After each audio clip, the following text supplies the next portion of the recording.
You are listening to Inspired Caring with Michelle Magner, episode number 169.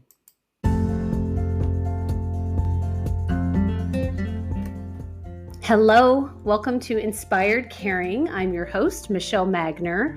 If you are caring for an older family member, this is the podcast for you. Each week, I bring insight, tips, inspiration, and strategies to help you care for the people that you love without losing yourself along the way.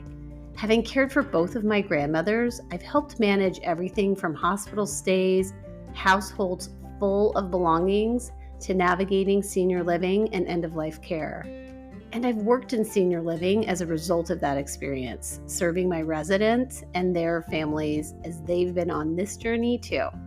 Thank you for joining me today, and I hope you enjoy this episode of Inspired Caring.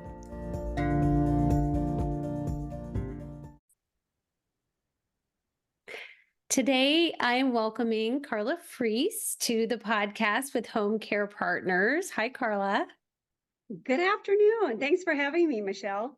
Thank you so much for being here. We were enjoying some coffee and talking about some of the sticky situations that people find themselves in when they are caring for a loved one who is living with dementia at home. And I'm very excited for us to go through and just discuss some of the situations people do find themselves in and some solutions to help them navigate it. Well, I am as well. So, Michelle, like you said, at home or in a community, wherever you're at, you may find yourself looking back and reflecting and thinking, gosh, what could I have done differently? How can I do things differently next time so that whatever happened maybe doesn't happen again? Or that you can stay what I like to call 2 steps ahead of the person that you're caring for. So, some of this I have learned just street smarts from caring for loved ones with dementia. I'm also a certified dementia practitioner. So, some of this is things you might read in a book to practice. And a lot of it comes from families that we have helped and training that we have given our care partners to try to help them improve their approach and have better outcomes. So, my idea today was to kind of walk through the house. And that kind of prompts us to think of topics and sticky situations that happen kind of in that area of the home. So, one of the rooms and areas that comes up most often that is really challenging is the bathroom. Hmm. So, when it comes to sticky situations in the bathroom, a couple things that come to mind. One of them is literally, someone that doesn't want to go to the restroom. I don't have to go. Maybe their brain isn't telling them that they do have an urge. They don't have to use the restroom. And so that struggle is getting someone to go to the restroom. So a couple tips that we found throughout our journeys that we'd like to share with you is to change your approach to maybe let's wash our hands. And then while we're here, I've had a family member who loved lipstick. And so we'd always go reapply. And then while we're here, I've had approach success by saying, I really have to use the restroom. May I use yours? And then while we're in there, you go first, I'll go next. So those were three that came to mind that have worked for our care partners that wanted to share with you. I think those are brilliant because in each situation, you're taking the pressure off of the person to perform essentially, or to do something that maybe they don't want to do. So I think that sometimes people get a little tangled up that they're doing a bait and switch. But when we are working with someone living with dementia, sometimes that is just the strategy that's going to work. So if we can ease our heart that it's okay to Mhm. take someone into the restroom and then say, let's wash our hands. And oh, while we're in here, Yeah. that is a solid strategy. And then the other one that comes up quite a bit is showering. The showering gets really difficult. And also want to, as we think about caring for someone, because we have, our care partners, we find ways to not see individuals as problems to solve, but individuals to love. Mm. And as we think about being more thoughtful about what they're going through, one of the senses that might be impaired is your sense of smell. So just be mindful of that, somebody might not sense that they do have an odor. But so when it comes to showering, that is often a time that if it hasn't been done well, can be really traumatic. So when it comes to practices, as far as providing respect and dignity and going about that in a way, we teach more of a spa approach. Mm. So, when you think about if you've ever gotten a massage or you've been to the doctor's office, you may have like, let's just say 4 warm towels. I know we're doing a lot of laundry here, but it's worth it.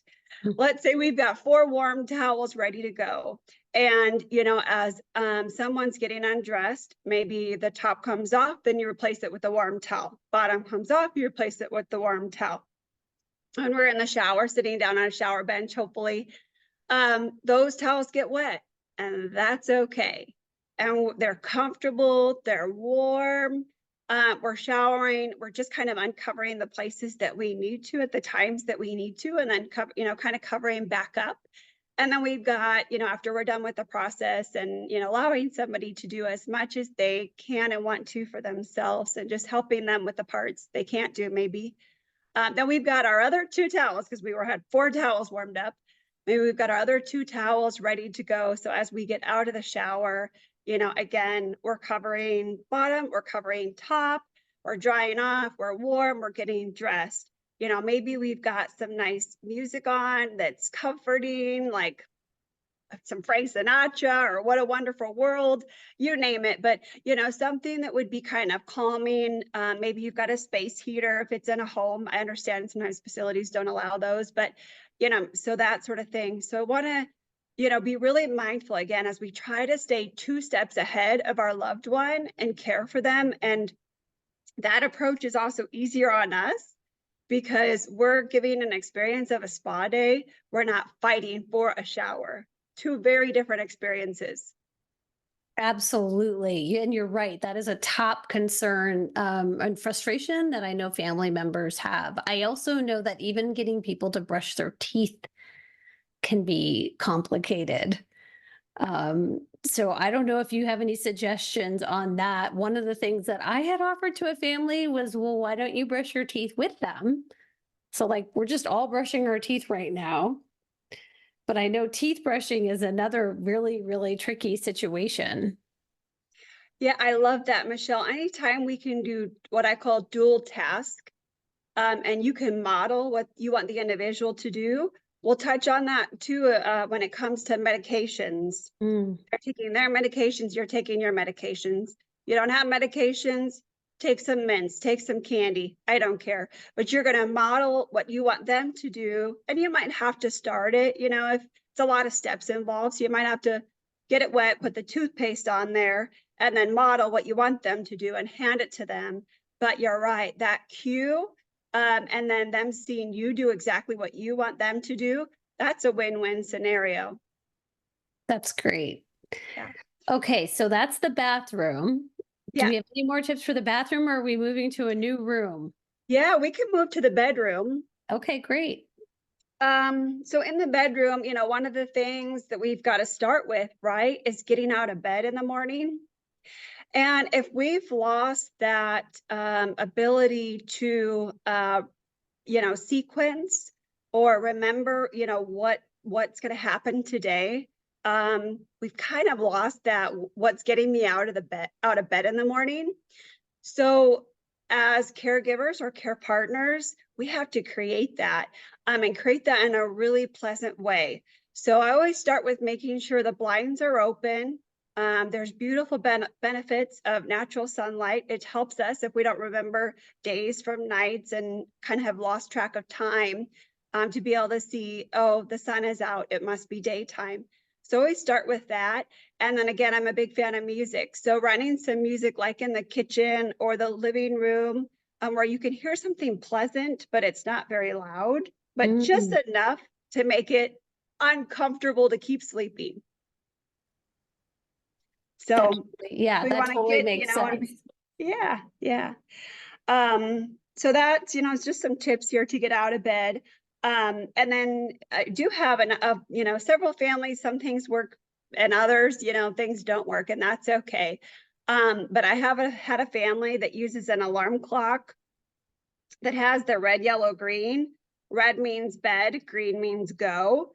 And so as just another visual, so it's not always I am saying, it's not time to get out of bed, but rather I'm utilizing more tools around the house to point to and say, oh, still red. Red means bed. It's still nighttime. So sometimes a visual like that helps, or a very large, maybe a nice digital alarm clock that has the time on it, that's really easy to read, especially if they have some vision impairment.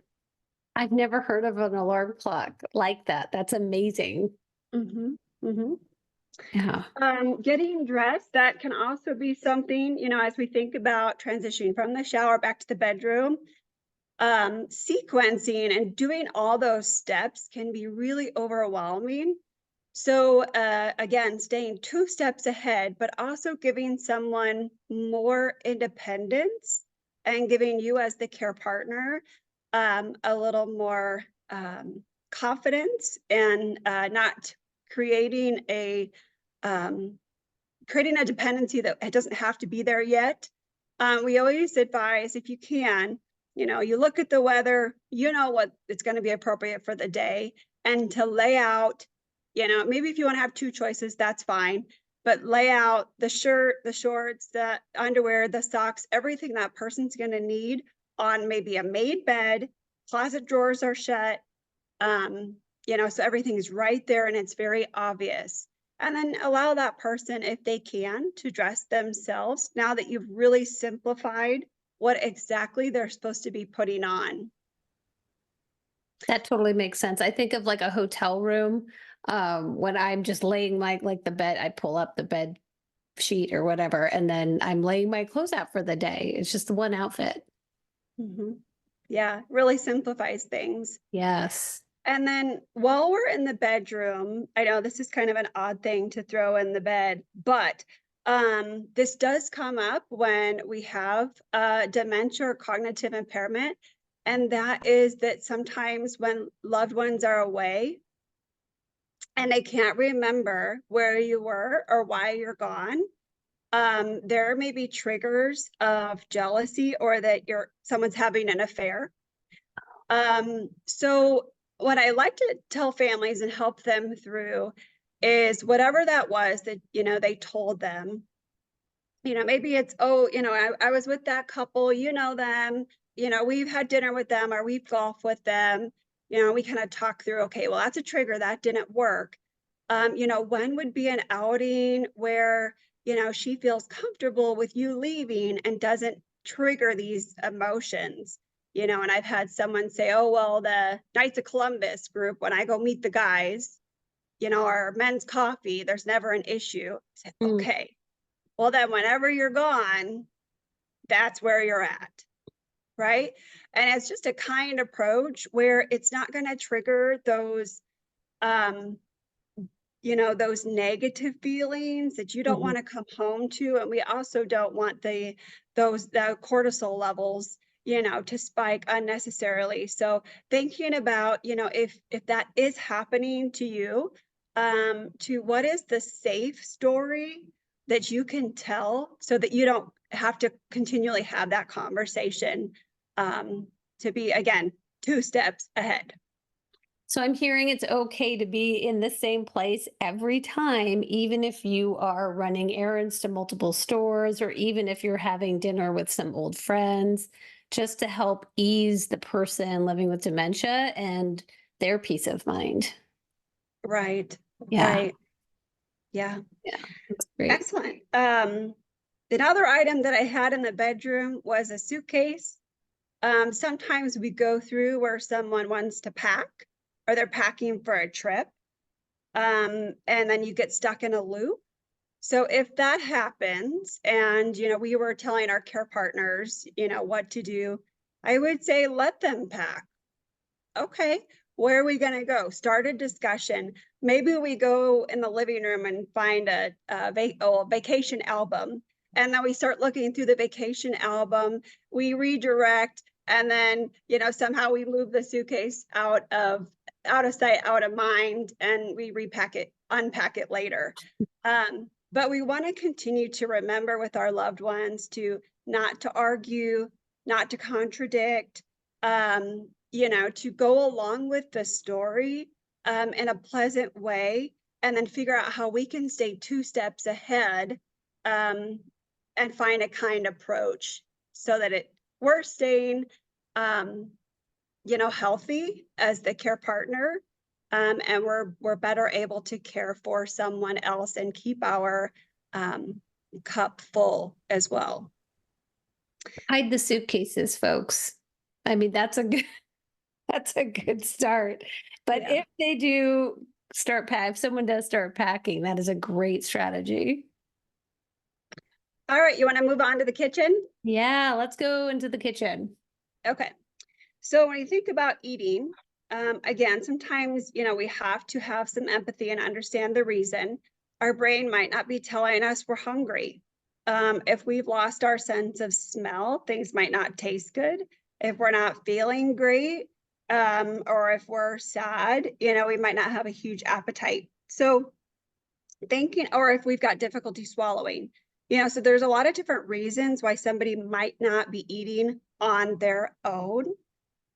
So as care partners, some tips and tricks, using brightly colored plates so that we can see food. You think about a lot of bland colors on a white plate, might be hard to see, but bright colors, small portions, and then thinking about like snacks or finger foods. They're a little easier to eat. And also making sure that there's some cues. We kind of talked about how important that is. We've been through several years now, and not just COVID, but we've seen a lot of meal trays delivered in facilities, and those meal trays will be delivered and they'll be picked up and they'll look exactly the same. If you don't have somebody to watch those cues to know what am I supposed to be doing, it's going to be really hard for that individual that has a cognitive impairment to figure it out on their own, that all the steps involved in eating and drinking and the silverware, etc. So if it's possible, dine with somebody, and then make that meal a little easier process with easier foods to eat, some variety, maybe snacks throughout the day that are kind of readily available, instead of maybe just 3 big meals. Yes, I So, know that mealtime it has historically just been such a source of pleasure and connection for people, but it really does change when we have someone who is experiencing dementia. mhm, yeah. Yeah. And then thinking about too your environment, whether we can talk more about social experiences maybe on a part 2, but when you think about that social experience, it is great to see somebody model what you're supposed to be doing, but be really mindful of overstimulation. Restaurants, a good example. It's too loud, it's noisy, it's busy, it's hard to hear the waitress, the menu's too complicated. So set the table, and it metaphorically but literally, set the table to be 2 steps ahead of your loved one if you know that they are having that cognitive impairment, and that when someone's overstimulated, they start either withdrawing or they get frustrated. It may be easier to have your friends over to your house and have a quiet dinner versus going out to eat to a busy restaurant. So just being really thoughtful of your loved one's needs. That's All great. right. Another thing that I have in the kitchen is medications. If at all possible, my first piece of advice would be to make sure that there is medication management. So that could be from a care partner organization, or that could be from a family member, but just making sure that those meds are organized, that they are out of sight, ideally locked up. There's a lot of preventable hospitalizations that happen from mismanaged meds. Mm. So it's a really, really easy thing for us to correct, but we do have to manage it. It's one of those things that kind of works until it doesn't. But the day that it doesn't work, it's really serious. So, having somebody else take over that responsibility when you've lost the executive functioning skills is going to be really important. So get those in a med organizer, and then, they are given at the right time, at the right dose, and then they are put out of sight, out of mind. All right, we'll head to the living room. So part of the living room I have is the routine.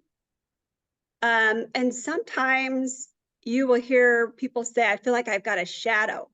Mm-hmm. Like, he or she follows me around all day because they don't know what they should be doing.